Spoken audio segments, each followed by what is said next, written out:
नमस्कार संभव charitable trust तरफ जो विश्व बाइसाइकेल दिवस जून 3 तारीख अच्छी आम सब साइकेल चलैबा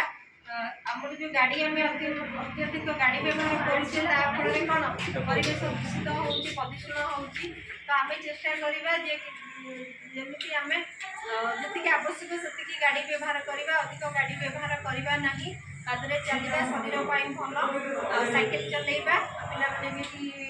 साइकेल लेके तो आज आज हूँ वर्ल्ड बाइसाइकेल दिवस सॉरी आज नुह जून 3 तारीख तो विश्व आसतु शपथ नेबा साइकेल चलाइबा आम शरीर को सुस्थ निरोगी रखा साइकेल चलातु पेट्रोल डीजेल बढ़ साइकेल चलाइबा परिवेश को सुरक्षित रखा साइकेल चलातु खुशी जीवन बीतल साइकेल चलाई वायु प्रदूषण रक्षा साइकेल चलातु सुस्थ रुहतु स्वास्थ्य ही संपद मन रखु वायु प्रदूषण मुक्त रहा साइकेल चलैया अभ्यास करवा आमर सचेतन वार्ता आम समस्त साइकेल व्यवहार करवा जोटा कि आम शरीर भल आम समस्त यह हूँ सचेतन वार्ता। Thank you.